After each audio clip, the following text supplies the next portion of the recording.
Welcome back to yet another Budget Squadron gameplay. So far we are 4-0 this season. Definitely a very good start. You know, no money spent working on solos, grinding, and I think we put together, for what we had, a good team for the type of offensive and defensive schemes that we like to run. So on the offensive side of the ball, you know, the 92 Adrian Peterson, 92 Hopkins were definitely a very, very, very big upgrade to the team, you know, to be able to have such a great number one option, passing the ball and obviously running the ball. You know, you got AP. Right here, take a look at his team, and he has an all-elite team. He has the heroes at pretty much each and every single position. Question though, that 85 Gronkowski, where did that come from? I need to know. How did he get an 85 Gronkowski? How did he get an 85 Gronkowski? I need answers. How the hell did he get that? But anyways, good cornerbacks, you know, which I don't plan on testing, you know, unless he forces me to. But overall, very good team. His overall has to be around 83, 84, maybe even 85, because he has nothing but 85s all over the place. So we start off on defense right here. 2nd and 6, backs up, hit me with a few back-to-back drags. So it's like, okay, he's probably dinking and dunking, just going underneath really quickly. So we got to go on ahead and try and have some zones there, shade underneath, and not miss tackles like that. That was a horrible, horrible tackling right there.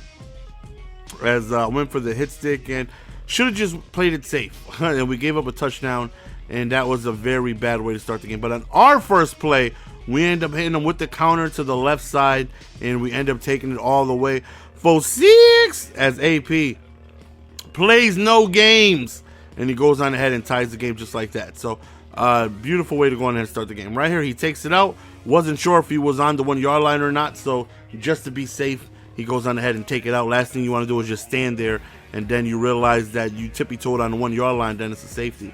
So right here, you know, same thing going underneath, short plays. So it's like, again, first of all, we gotta make tackles. We gotta tackle the damn guy.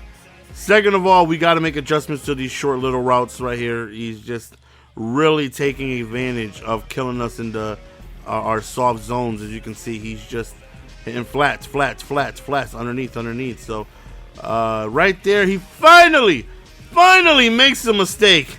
He ends up throwing. Eric Reed made a beautiful play. He was in a purple, and he comes off just snagging that play. And that right there may just be the one mistake that can cost him the game. You know, we get ball at halftime. We're already up a possession.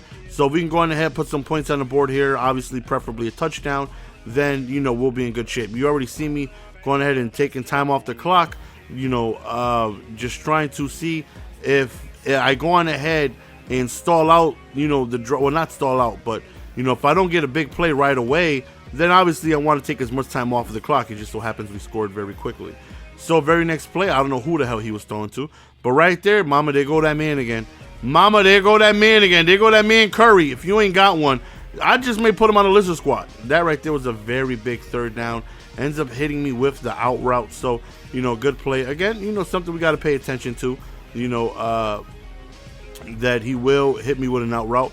Right there, he did a very good job of motioning to the right side, and his offense is looking good. Tough to stop. You know, I'm not going to lie. You know, he's got a good offense. He's motioning guys and having routes that are, you know, being open, and definitely doing a good job of frustrating me on defense. But like I said, that Eric Reed pick can definitely, maybe, hopefully, the difference of the game as we go over the middle right there. The Ertz big play puts us at about midfield. Right here, we run the ball and get a good gain of 4.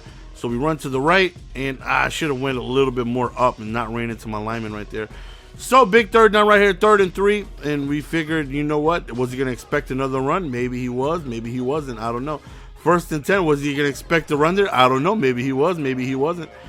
So right here, we go to the wide receiver screen, and we get a nice chip block right there, which allows us to go upfield for another 10 yards, and we pick up the 1st down.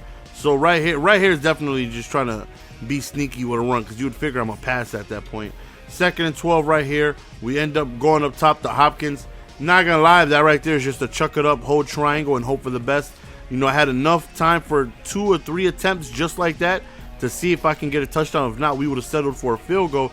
But I will take lucky in having our 92 overall wide receiver just completely snag it on his defenders. So right there, he's going to take a knee and go into the half. So we're up 7. We get ball at half. I haven't stopped his offense at all. But like I said, that one pick may just be the difference in the game. And I like how my guy just did not pick up that outside block. 2nd and 10 right here. We end up going to the right side. We had a comeback route, which was wide open. Cameron Newton throws a dot. You see me chewing clock already. As always, got to try and take time off of the clock, man. Clock is the enemy of the opponent if you have a lead.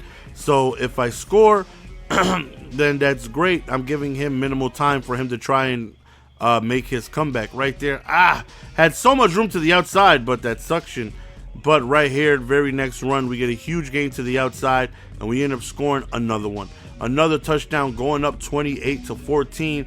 Took almost the entire 3rd quarter away. So now he has a quarter and some change to go on ahead and make up 3 possessions if he wants to lead, 2 possessions if he wants to go on ahead and tie the game. So that right there is why you should utilize the clock, man. Remember, clock is the enemy of the opponent if he's losing, because he needs to go on. You know, what does he need to come back?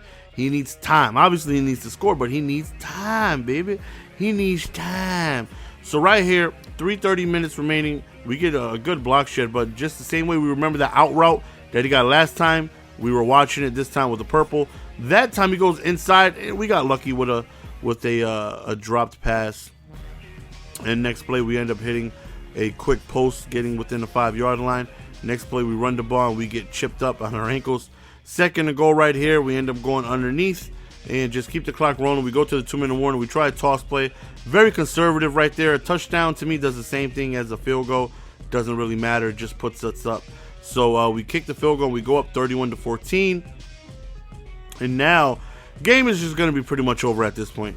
You know, he was going downfield. And I can tell he has a good offense. Yeah, I can tell.